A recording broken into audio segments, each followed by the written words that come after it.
Very nice. So, was Shane cool?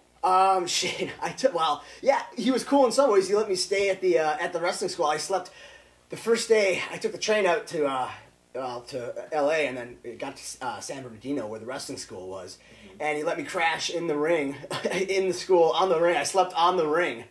I slept in the ring, I guess you'd say, on the mat. The first couple nights I was in California, I actually slept in the school, and it was weird. I could smell there was like the smell of sweat, and just it was weird, but it was cool in a way. I was going after my dream. I'm going, my God, this will make a good book one day. I said, no, not really.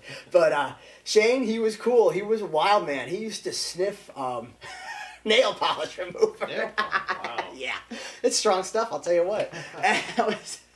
Anyway, he also was he was a firm believer in, at the time, kayfabe, which was keeping outsiders not in the know, keeping outsiders in the dark about whether pro wrestling was fake or real, if it was a work or not. And Shane Stratford was from the old school, and the first couple days he beat the shit out of me.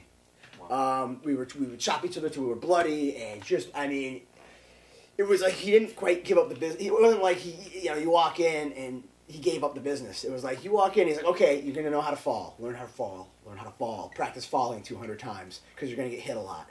And then, here, practice taking chops, because you're going to take a lot of chops. So here's one, here's one, here's one, boom, boom, boom, That was his training method. And then I think it was there 3 or 4 days, and he actually threw me outside the ring and threw me into the post, and I didn't know to block it or what have you, so I got busted open the hard way, and I was bleeding, and I'm like, this son of a bitch, I'll be damned if I'm going to pay $50 a lesson, and he's going to bust me open.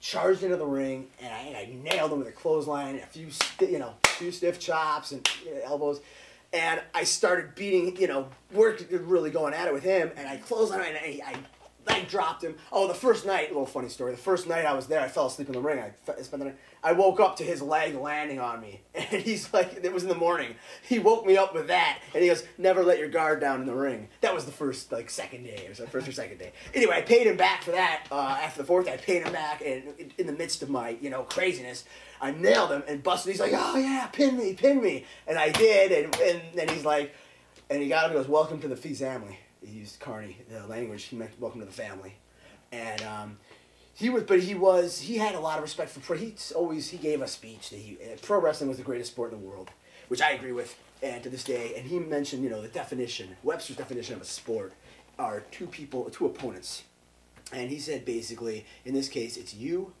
and your partner that you're working with in the ring with the referee. You're one team. And the opposing team are all the marks watching, all the fans watching. And it's your job to suspend their disbelief. You're competing with their disbelief. You're competing with their attitude that, oh, this is fake. They're not really. You're trying to pop them and make them go, oh, my God, and immerse. It's like when you see a movie. It's that kind of thing. You know it's they're actors, but you can feel genuine emotion. And that's what pro wrestling is all about. And that's why it's the greatest sport in the world. You're competing against so many people and so many, their attitudes of disbelief or what have you. It's one of the hardest sports in the world. I think it's the greatest sport in the world. I still love it. Now, you wrestled. We'll talk a little bit here about your first match. Yeah. Your first match, you wrestled under the name of Muscular Mike Maple. How did that gimmick come about? At that time, my first gimmick, I was really, and I still am, with my body and with kind of looking at it and touching it and reaffirming my existence. Go into that later, I guess, too. That's part of what the book is about, the idea that I was my gimmick. I didn't necessarily have an identity of my own. I didn't know who Michael Harding was. I needed a gimmick to define myself, and that's what I did. I was muscular, so I got the name down. It sounded catchy. I needed a name. It was my first match. Let's go, Oh, okay, no problem.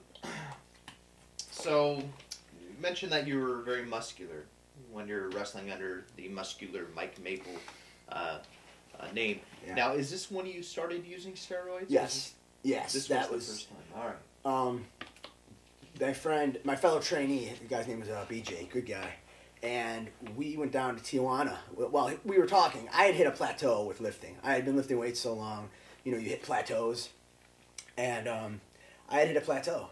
So I said, I mentioned to BJ, I go, man, I'm not getting bigger. And I wasn't big enough, especially at that time, to go into the WWO. You know, that was my dream, to get into WWO, World Wrestling Organization. I wasn't big enough. So he just said to me, well, brother, there's a reason why those guys are so big. And I kind of, again, it was an eye-opener to me because I knew they were big. And again, this was before the steroid hearings. This was before a lot of stuff had happened. This is back in the early 90s. It was even before the steroid hearing. So I didn't know they were on steroids, but BJ told me, yeah, everyone's on steroids. And at the time, he said to me, everybody takes them. Doc, he used to call people Doc. He goes, Doc, everybody takes them, and nobody's dropped dead yet. This was before a lot of the deaths that have come. This was, like I said, this was a long time ago, as I age myself. But, and so we went to Tijuana, and I said, all right, cool, I'll do them. I would do whatever it takes. And I started using steroids. That was when I started using steroids. All right, so talk about some of the, nobody's died yet. What BJ told you. Why do you feel that the industry is to blame for so many deaths? I don't feel the industry's no. I don't necessarily feel it is, actually. I know people from a lot of walks of life. I know stockbrokers, I know doctors, I know people, and a lot of these guys, there's a saying, this nurse once told me she used to like to date anesthesiologists because they get the best drugs. And this is a nurse talking. I know they're a buddy of mine is a stockbroker. He says, these guys, it's like pro wrestling. Yes, there's a lot of travel. You have to be on for a great amount of time, and sometimes that takes speed or it takes drugs, pills to kill the pain and all that kind of thing. But there's stockbrokers come in at 5 a.m. and they gun all day long, and then they go home, get 3 hours of sleep, come back, do it again. A lot of these guys are going into the washrooms, keying up with coke, just to make it through the trading day. And these are stockbrokers. There's a lot of, my point being, there's drug problems in every industry. Look at the movie industry. When Heath Ledger, God rest him, passed on, did people call for an investigation into Hollywood?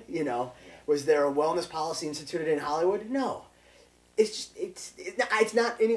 It's a gray area for me, quite frankly. Do I feel that I enjoy my cocktails. Did I feel the industry made me an alcoholic? No. It's a confusing issue. It's a debatable issue, but I don't necessarily hold anything to that standard or what have you. So I tell you what, though, women have driven me to drink on more than one occasion.